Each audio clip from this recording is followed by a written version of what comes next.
Good morning, everyone. Welcome to First State Super in not so sunny Melbourne this morning. I'm very pleased to welcome Prashant and Matt from First State Super, who will be giving us a quick overview of the single touch payroll. So I'd like to hand over to Prash now and enjoy the webinar. Thank you. Thanks, Drew. Good morning, everyone. Thanks for taking some time out this morning to join this webinar. Let me quickly share my screen with you.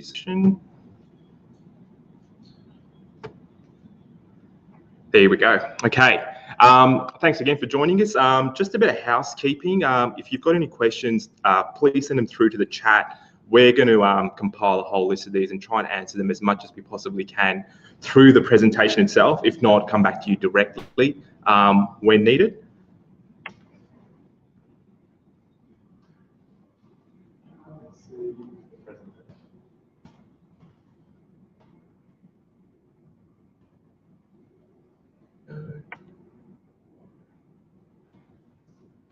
Make sure if you guys can see the presentation.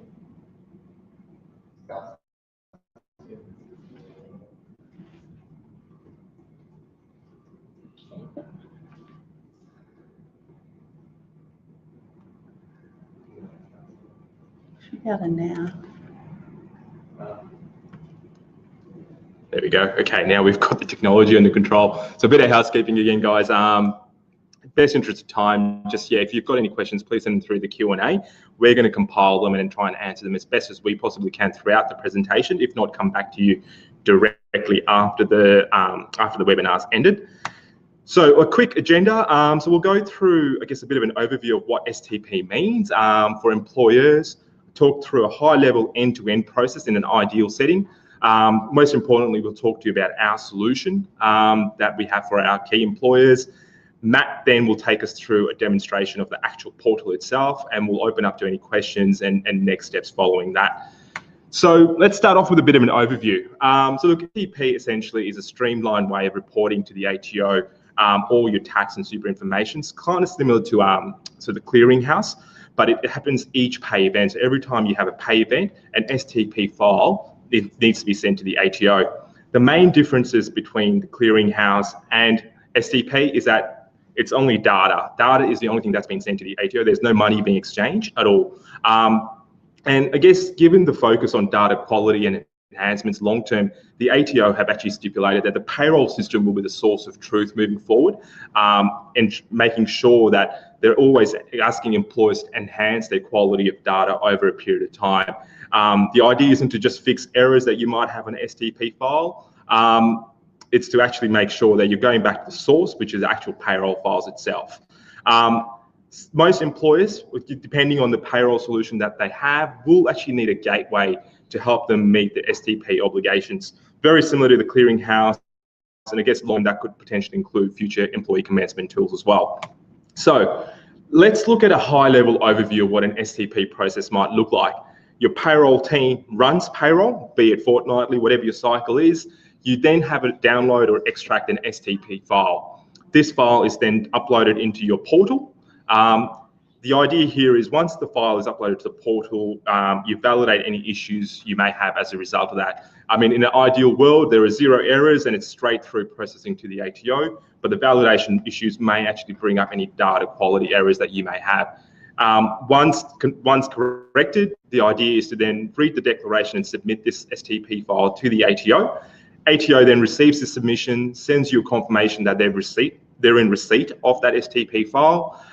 Usually it takes about 72 hours for them to send a confirmation, depending on, I guess, data quality largely. And then the outcome is presented to you in the actual portal itself. So our solution. So we'd like to introduce SuperChoice to all of our key employers.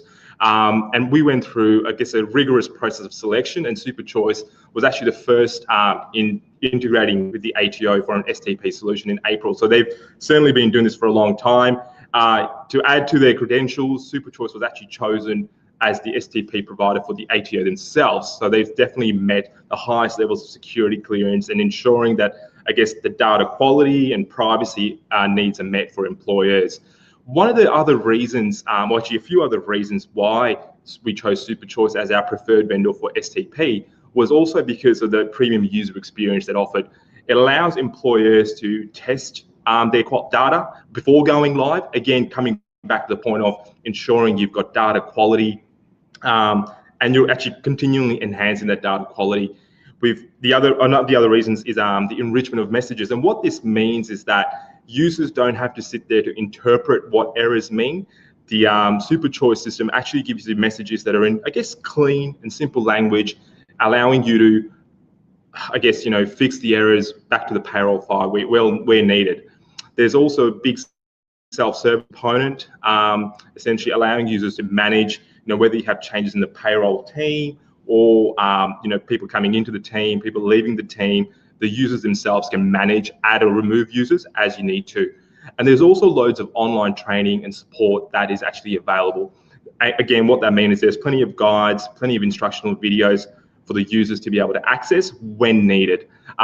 Depending on the size of the organisation and particular needs, there are a variety of implementations that we would offer to our key employers. And I guess to all the finance managers listening out today, this is probably the main one, it's fully funded.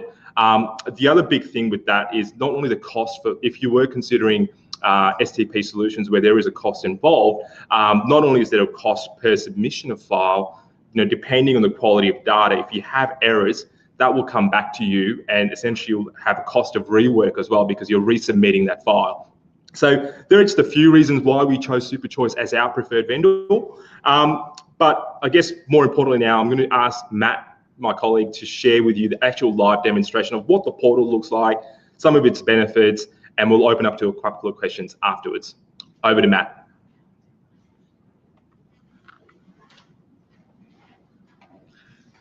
Thanks for that, Prashant. Good morning, everyone. I hope you're all having a wonderful morning.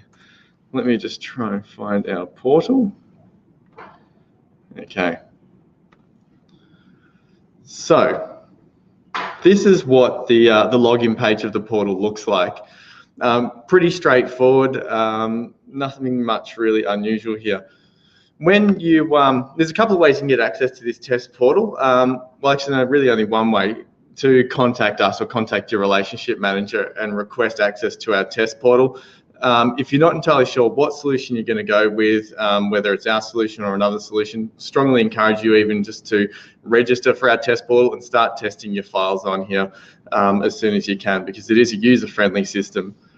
So with this login page, we allocate you a username and a temporary password. The username can be anything you want. We recommend using your email address because it's not something you're really going to forget, hopefully.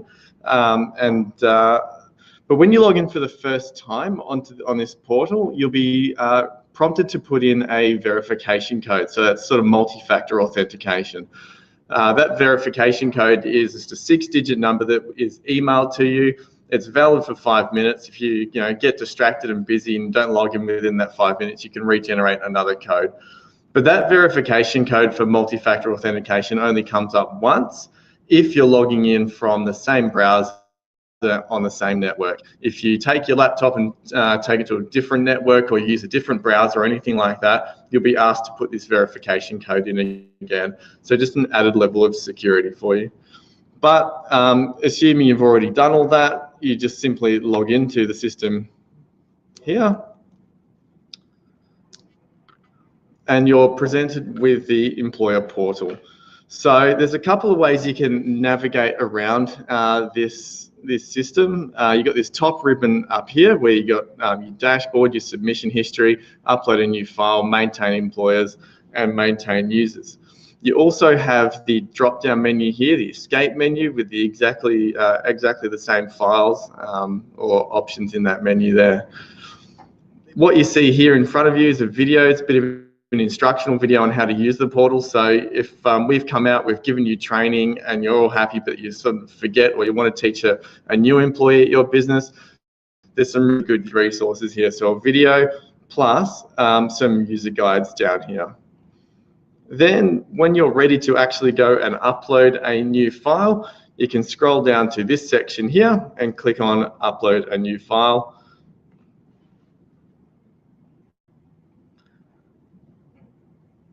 And at this point, you'll see the top chevron here, which indicates a series of validations and steps through the upload file and submit process. But what we'll do is we'll upload 2 files today. First, we'll upload a file with no errors in it. We'll let that do its thing. And then in the meantime, we'll upload another file with errors in it, and I can show you and step you through that error process, or the data validation process. So if we go in here, we choose your XML file. So we're hoping that most payroll providers will be able to develop their software to produce an XML file. The XML file is the standard file format for single touch payroll. If anyone listening here is familiar with the SuperStream files, they're CSV files, and sometimes if you can open them in Excel and have a look at them, potentially change them if need be. With an XML file, not really possible. So if anyone's ever seen an XML file, it basically looks like a document full of code. So for single touch payroll, you won't be able to edit the file. You'll have to go back to your payroll software, which will be the source of truth. So we'll select the file, click on next.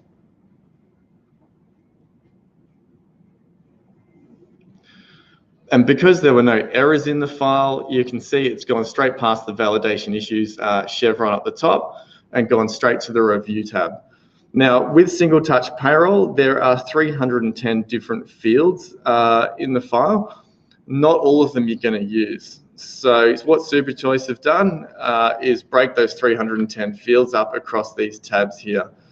So you can go through these tabs, look at the data, validate the data yourself against what other reports you can get out of your payroll software, and check that everything's okay.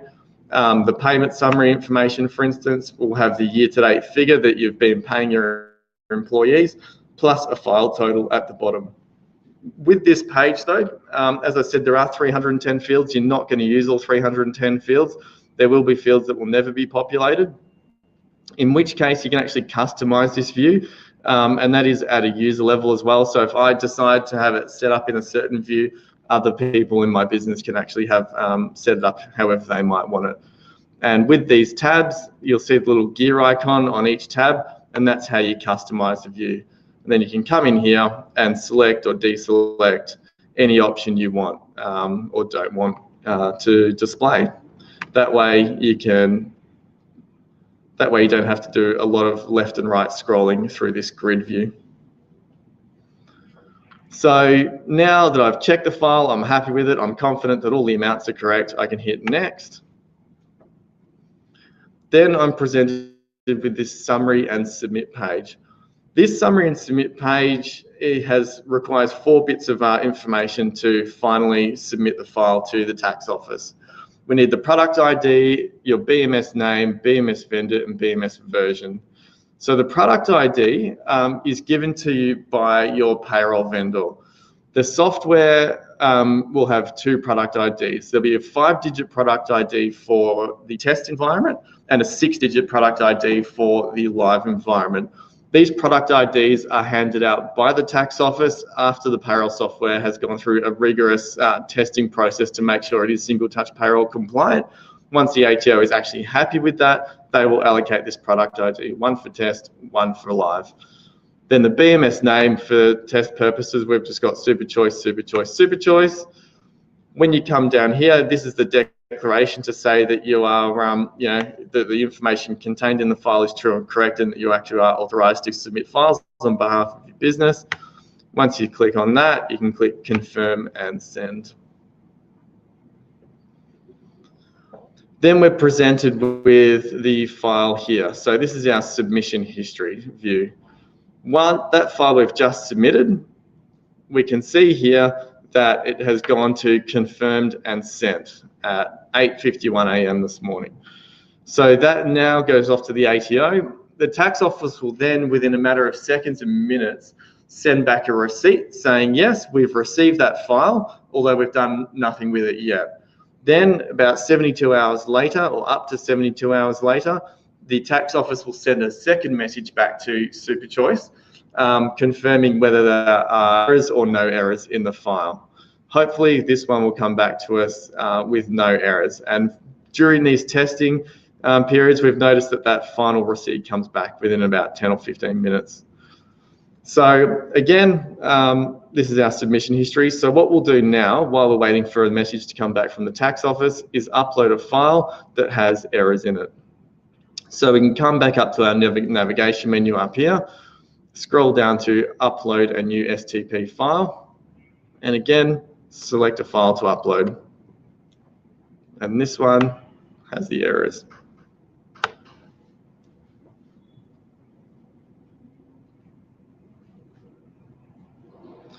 So we've gone straight to the validation issues tab, not the review tab this time, and that's because there are errors in this file. One thing that we think is really cool about this SuperChoice solution for single touch payroll is firstly this upfront data validation, but secondly, how they present these errors to us. So again, if anyone's familiar with our clearinghouse and the error reports that come back from that, sometimes it can get a bit complicated. This is the simplest error reporting that we've ever seen. So this employee here, it'll sort by employee with a list of all the different bits of data that you've submitted for that employee and where the errors are. So if we scroll down, we can see John Smith, and there'll be another page as well. But for instance, this first employee, we go down to the employee tab where we've got one error. Click on that. It'll highlight the field with the error in it with a red outline.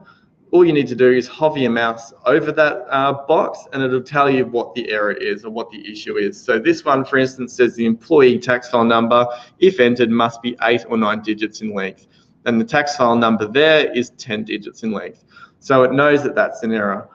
With the tax file number, what SuperChoice have programmed into the portal and the data validation is the algorithm for tax file numbers. So it will know whether or not a tax file number you've put in is a legitimate tax file number or not. What it can't do is know whether that tax file number is correct for that particular employee.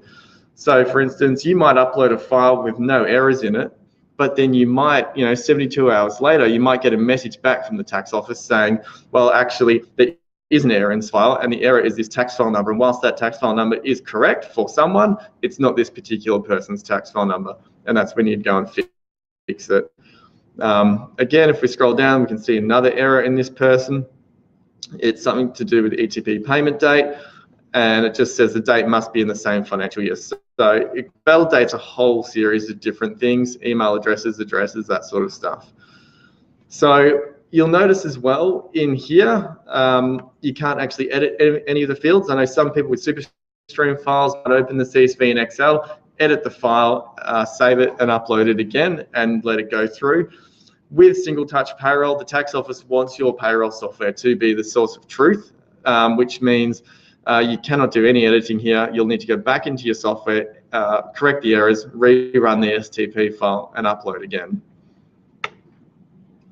If for whatever reason this is not showing, or you're not happy with this view, or you've got 700 people who have an error in them, what you can do is come down to the bottom here and download a copy of that error report in a CSV format. So that might be a lot easier for the larger health organisations, or generally anyone with a lot of errors. But if you've got a couple of errors, and in this case 3 errors, this is a really handy view. So what we'll do now is we'll go back to our submission history and have a look at what that other file without errors has actually done.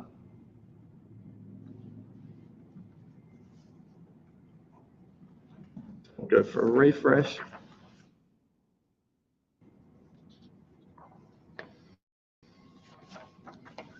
So it still actually hasn't come back with any errors from the tax file, the Australian Tax Office. It's still showing as submitted, which is strange because usually it should come back with a lot more. But again, for this one, for instance, if you're not entirely sure what these actual symbols are or any of this wording is, you can actually come up to here and you can filter your submission history by the status of your files. So if you scroll down here, what we're actually looking for from the tax office is this receipt icon here, which is a little arrow with a clock next to it. Again, that just tells us that the error, that the file has been received by the tax office. Then that second response that we get from the tax office about 72 hours later is this next one down saying success response with an arrow with a green tick next to it. The other really cool thing about this file submission history as well is the color coding and the shape coding on the side here. So anytime you see a green or red circle, that's a message from SuperChoice or the portal to say, for instance, this file has been submitted. So you've got a green, like a tick with a green circle. Below that, you'll see a file that we submitted yesterday. That's got a tick with a green square. So anytime you get a square, that means we've received a message back from the Australian Tax Office. So if we look at this one, for instance, this file was submitted at 11:45 a.m. yesterday. 11:50 a.m. yesterday. About 1 minute later, we got a receipt message back from the Australian Tax Office. Then 5 minutes after that, we got a success response. So that was really quick yesterday. Again, depending on workloads, it can be up to 72 hours. Yeah, we're not entirely sure how long it may take. With these files as well in the submission history, you can't actually delete files which have been submitted to the tax office and confirmed that they have no errors in them. So that's just to keep a record of everything you're submitting. If you submit a file that does have errors and you need to re-upload, you can remove it by clicking on this delete file button here, or you can actually download a copy of that file again if you'd like to. But yeah, anything that's submitted to the Australian Tax Office cannot be removed from the submission history. Again, if you want to go into that file, you're not sure where the errors are, you've submitted it, you've seen errors, you got busy, you want to come back to it later. In this file submission history section, you can click on this grid, and this will take you back into that view to see all the different errors. So that basically concludes the demonstration of this system. I think anyone who's seen this, including myself, can see that it's a very user-friendly system. There's not a lot of different pages or menus to go through. It's very straightforward. So yeah, hopefully this looks good to everyone who's watching this morning. We're certainly really happy with it. And we do have some hospitals that have gone live with this already, and they couldn't be happier. So we haven't actually received any questions throughout this webinar so far. So at this point, I might hand back over to Trudy to close it out. Thank you. Thank you, Matt. That was very insightful, and don't be disappointed there's no questions. I'm sure there's still to come. So I encourage you all to send questions through to, on the screen will appear both Matt and Prashant's contact details. So contact either of them, and also you could contact your own relationship manager. So thank you for today's presentation, and it has been recorded, so we are actually happy to forward that on to yourself so you can share that with your teams. On behalf of HFMA, I would like to sincerely thank Matt and Prashant for the very insightful webinar on single touch payroll. It's about as much as I know, although I did learn some things this morning. So on behalf of HFMA, thank you, and to all our members out there, have a great day. Thank you.